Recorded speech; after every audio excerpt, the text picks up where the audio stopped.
Bonjour à tous et bienvenue pour cette vidéo sur comment peindre un Routers, donc de l'équipe de Blood Bowl de Nurgle de chez Games Workshop. Comme d'habitude, n'hésitez surtout pas avec le petit pouce bleu à mettre un petit commentaire.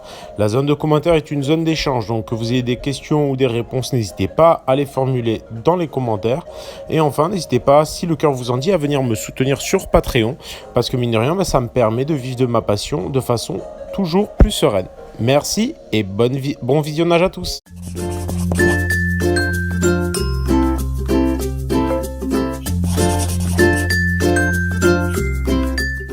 Je commence tout simplement avec une sous-couche de verre Nurgle de chez Games Workshop que j'applique bien uniformément sur l'entièreté de la figurine. Et ensuite, je commence tout simplement en me servant finalement de cette couleur de base. Je vais utiliser du chair de chez Prince Auguste pour tout simplement commencer un travail d'éclaircie sur toutes les zones de peau. Donc comme vous le voyez, j'utilise une peinture à la consistance laiteuse qui est légèrement du coup translucide et je vais la pousser sur toutes les zones qui prennent le plus la lumière. J'utilise un pinceau Raphaël 8404, donc je crois que c'était un taille 2 celui-ci, mais j'utilise aussi un taille 1 et j'utilise beaucoup le flanc du pinceau pour vraiment pousser la peinture et essayer à chaque fois d'éviter d'utiliser tout de suite la pointe pour essayer de couvrir une zone plus large et laisser un minimum de traces. Je vais effectuer la même chose sur l'entièreté de la figurine et une fois cette première étape faite, je vais pouvoir passer à l'étape suivante tout simplement. Une fois cette étape faite sur l'ensemble des zones de peau, du coup je vais reprendre la même couleur, cette fois en touchant une zone un peu moins étendue pour avoir finalement une peinture de plus en plus opaque et créer cette sensation de dégradé qui me permettra d'avoir une peau un petit peu mutante avec ce vert en arrière-plan tout en ayant un dégradé assez clean avec ma couleur de chair. Donc comme vous le voyez vraiment, je limite peu à peu ma surface et du coup l'intensité de ma couleur chair va être de plus en plus importante. Je reviens ensuite avec un Army Green qui est assez proche de la couleur de base Nurgle de chez Army Painter. Donc si vous avez de l'Army Green en bombe de sous-couche, ça marche aussi. Et avec de la peinture très diluée, finalement, je vais recliner toutes mes transitions, c'est-à-dire toutes les zones qui sont entre le vert et la couleur chair la plus intense, ce qui va me permettre d'avoir des dégradés encore plus clean. Cette étape, plus on va avancer dans les étapes, moins on va toucher de zones, et plus ça va être des étapes qui seront rapides. Je reviens ensuite sur la peau avec un tout petit peu d'ivoire. Donc l'idée là, c'est vraiment de rehausser les éclats les plus lumineux sur l'entièreté de ma pièce, de sorte à avoir une pièce qui va ressortir de plus en plus.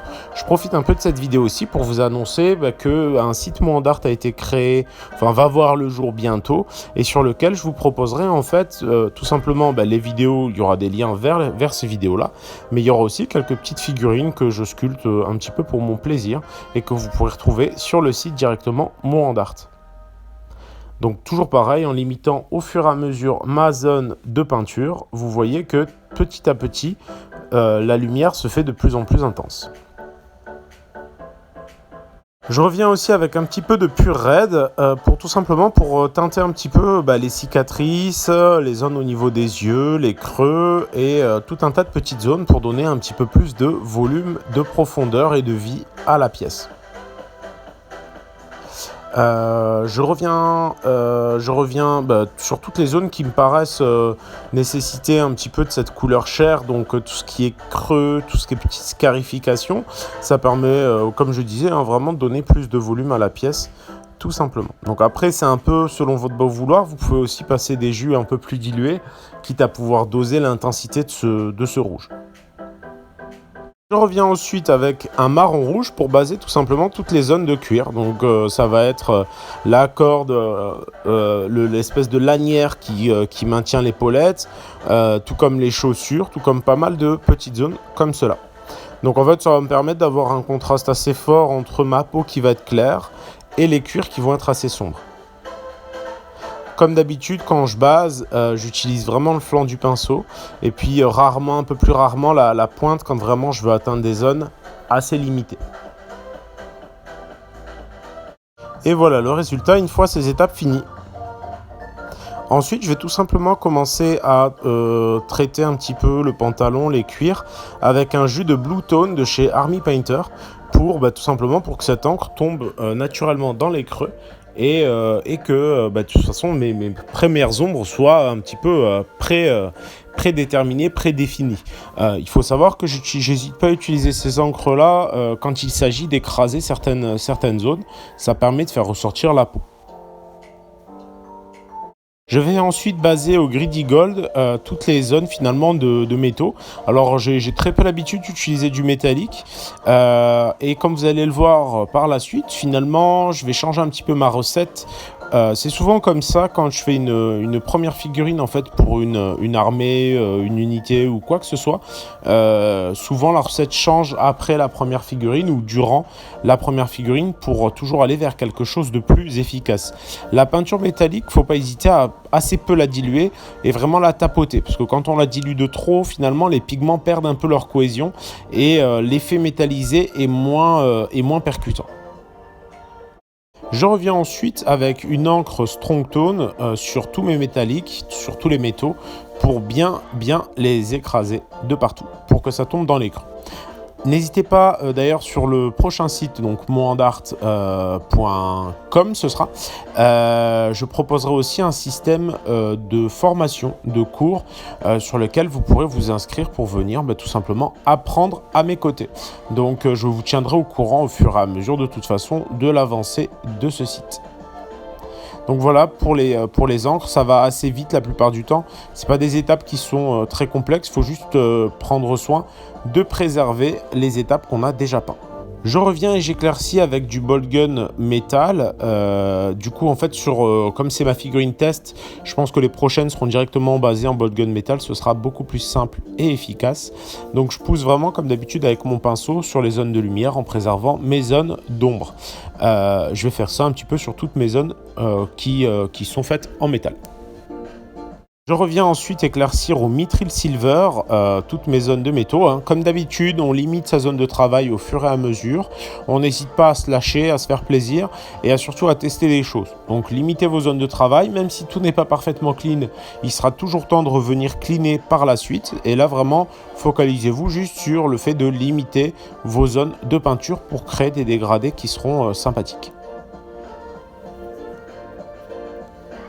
Plus ça va évidemment, plus je vais utiliser la pointe, le bout de mon pinceau. Donc au début vraiment sur les aplats, je vais utiliser tout le flanc et petit à petit je vais me rapprocher de la pointe de mon pinceau, sachant que je continuerai à utiliser le flanc du pinceau, mais plutôt l'extrémité.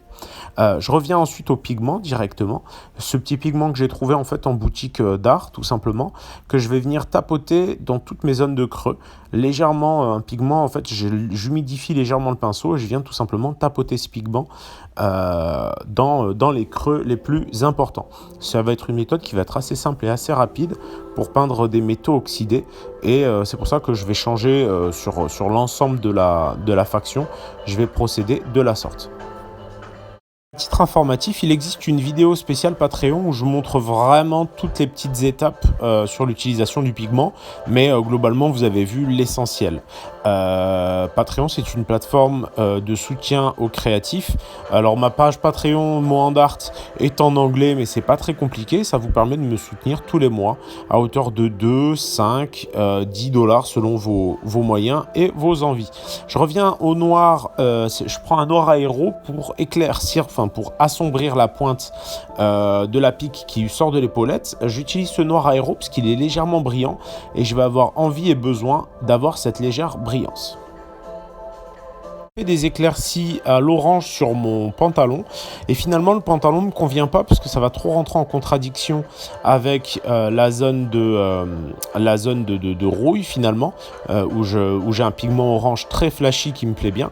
Donc je vais revenir tout simplement sur les tissus avec un turquoise qui va me permettre de bien démarquer la couleur du reste de la figurine et lui donner un petit peu plus de peps. Donc là pour le moment je base simplement au turquoise. Il ne faut pas hésiter aussi à se servir de la couleur d'origine et du coup à utiliser ce turquoise comme premier éclairci en préservant certaines zones d'ombre du pantalon. Je vais ensuite adjoindre un tout petit peu d'ivoire à mon turquoise tout simplement pour commencer à pousser mes premiers éclaircis. Comme d'habitude je vais venir avec le flanc de mon pinceau, je vais caresser finalement l'entièreté de la figurine pour rehausser petit à petit l'ensemble de mes lumières. Alors pour ceux qui ne le savent pas, l'art de la miniature est un bouquin que j'ai écrit avec d'autres guests évidemment qui ont été invités et qui est actuellement disponible à la Fnac et sur Amazon il me semble, et qui viendra dans les boutiques spécialisées dès que j'aurai fini de livrer les backers. Donc les envois sont en cours, les contributions sont en cours d'envoi, donc n'hésitez pas à jeter un coup d'œil et allez vous renseigner sur ce petit livre dans lequel en fait je montre un petit peu toutes ces étapes. Ça sert aussi de pense-bête, c'est pas mal. Et c'est toujours pas mal d'avoir un petit peu de lecture. Donc là, comme vous le voyez, petit à petit, je limite ma zone de travail au niveau de mon turquoise, de sorte à avoir un turquoise de plus en plus clair sur les zones qui prennent le plus la lumière. Parfois, on me demande, mais où est-ce qu'on met les lumières? C'est assez simple parce qu'en fait, une fois que votre figurine est sous-couchée ou quand même elle est grise, vous la regardez sous la lumière et vous voyez tout de suite où les reflets se posent, où est-ce que la lumière a tendance à briller le plus. Ça va être sur ces zones-là. Et ensuite, ça va être un petit peu au choix en fonction de la façon dont vous voulez que la figurine se lise. Par exemple, moi, sur le haut de la cuisse, j'éclaircis un maximum parce que je vais avoir la ceinture qui va passer et du coup qui, elle, est sombre. Et du coup, ça va créer une bonne démarcation entre le pantalon et la ceinture. Donc n'hésitez pas, une fois toutes ces étapes finies, à revenir avec un petit peu d'ivoire pour finalement réajuster l'intensité qu'on veut avoir sur la peau. Étant donné que le pantalon est un peu plus clair que ce que j'aurais imaginé au début, mettre un petit boost d'ivoire sur la peau me permet de encore plus mettre en avant la peau. Évidemment, je pourrais revenir un petit peu partout avec l'ivoire sans que ça pose le moindre souci, mais là ça me permet de booster un petit peu plus mes contrastes tout partout et essentiellement sur la peau. Je vais ensuite baser avec un petit peu de jaune d'or la zone de l'œil ainsi que le point qu'il a sur l'avant-bras. Une fois ceci fait, je vais revenir avec un petit peu de jaune d'or et de blanc pour commencer à essayer de dessiner finalement le pourtour de l'œil. Et enfin, je vais revenir par la suite avec une toute petite pointe de noir pour marquer l'œil, l'iris de l'œil. Ça va permettre finalement d'avoir un regard qui ressort un maximum. Vous remarquerez que sur l'œil gauche, j'hésite pas à passer quand même pas mal de temps. L'œil droit étant minuscule, je vais pas forcément y perdre mes propres yeux à essayer de poser trop de détails. L'idée étant d'avoir une figurine qui claque, mais de pouvoir en faire plus d'une. Bien encore une fois à l'ivoire pour rehausser encore un petit peu plus finalement les points de lumière un peu partout autour des yeux. Et si j'en ai besoin, là comme vous le voyez, j'hésite pas à passer même sur les lèvres et sur différents petits détails. Et ensuite commencer à traiter mes cuirs avec du Fur Brown que je vais venir en fait poser sur toutes les zones de lumière au niveau de mon cuir.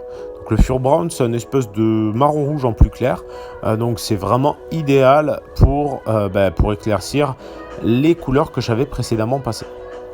J'avais pour rappel passé un marron rouge et puis par-dessus lequel j'avais mis une encre de Blue Tone que l'on peut toujours remarquer encore plus avec du Dark Tone.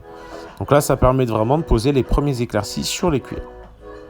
Et ensuite, faire de même en ajoutant un tout petit peu d'ivoire à mon Fur Brown, de sorte à rehausser un petit peu mes arêtes, toutes les zones de cuir, pour booster un petit peu mes lumières sur les cuirs. Donc voilà, les cuirs, j'ai vraiment pas forcément envie que ça ressorte de trop, et ça me permet en plus d'avoir des étapes faciles et rapides à mettre en place. On va quasiment arriver sur la fin de cette figurine qui m'aura pris en temps réel à peu près, je dirais, entre 3 et 4 heures, ou peut-être un peu plus. Enfin, quoi qu'il en soit, ça a été une super figurine test, très agréable à peindre, et du coup, je pense que je vais me mettre à sculpter incessamment sous peu une bête de Nurgle pour aller dans l'équipe, parce que celles qui existent ne me plaisent pas beaucoup. Alors peut-être que ce sera une des prochaines figurines exclues sur le site Mohan d'Art, à voir. Quoi qu'il en soit, d'ailleurs, à ce propos, j'ai publié un step-by-step de sculpture sur ma page Facebook, alors n'hésitez pas à aller vous abonner, à mettre des petits commentaires sur un espèce de... Donc je l'ai appelé un Electro Boys Orc, c'est un espèce de Bizarre Boys Orc, parce que de la même manière, les figurines existantes ne me plaisaient pas des masses. Donc voilà pour les étapes d'éclaircie. Je reviens ensuite encore un petit peu au rouge pour booster quelques creux, pour donner encore plus de vie à la pièce.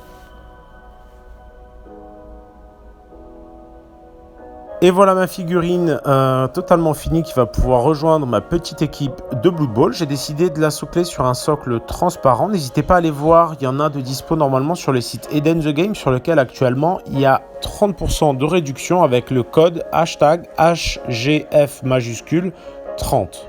En tout cas, j'espère que cette vidéo vous a plu. N'hésitez pas encore une fois à me laisser un petit commentaire pour me donner votre avis, à vous abonner, à cliquer sur la petite cloche pour avoir des notifications quand il y a de nouvelles vidéos et à me soutenir sur Patreon si le cœur vous en dit. Quoi qu'il en soit, je vous remercie d'avoir regardé cette vidéo. J'espère qu'elle vous aura plu et j'espère que vous allez peindre plein de pitous et que ça va bien vous motiver. Alors surtout, trouvez le temps de peindre un peu.